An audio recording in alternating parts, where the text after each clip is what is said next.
Jerusalem aro pui taka alut ang khan kan theito pin la li sual na kan puang suak don ani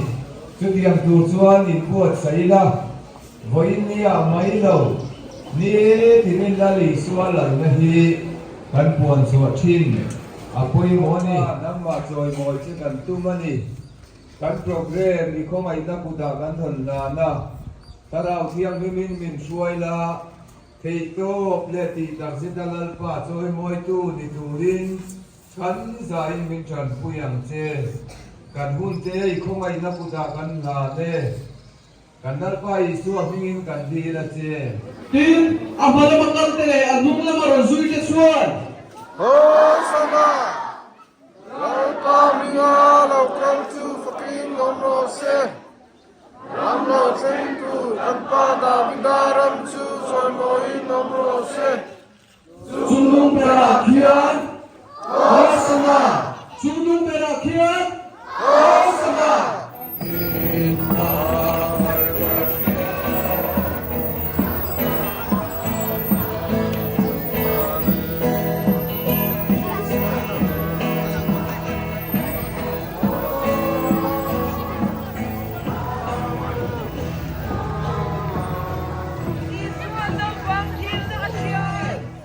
Hosanna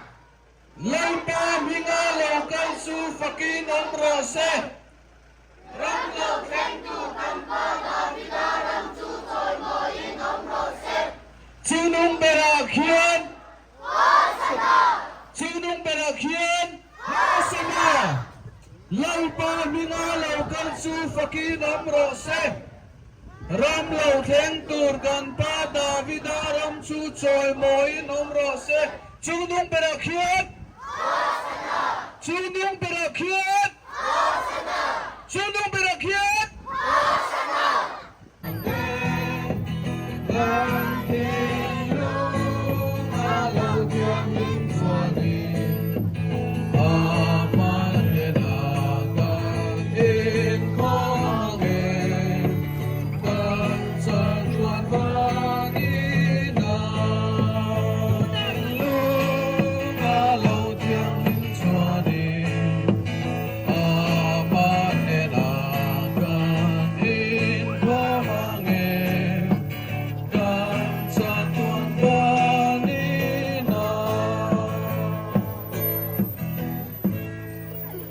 mga makal tali anung lamaran zui te chuan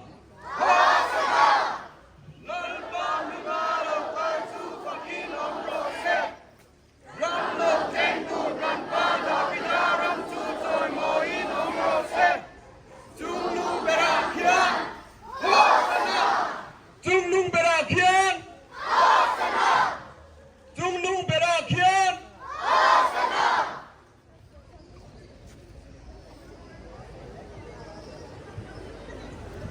Kobe sittin rewe dulu di atas sekolah.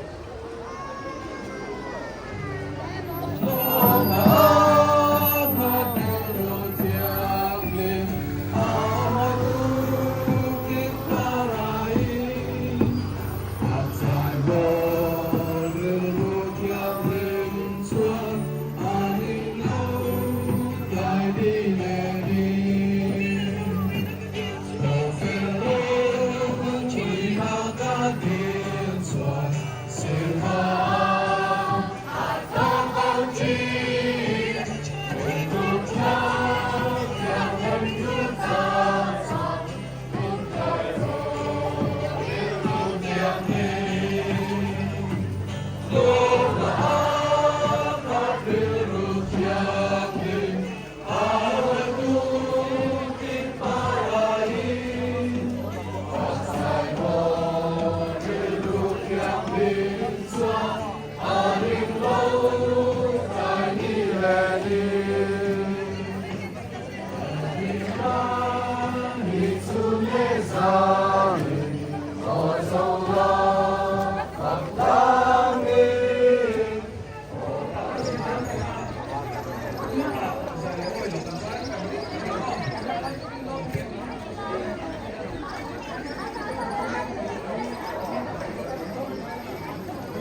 Nung laman ang suit at suwad,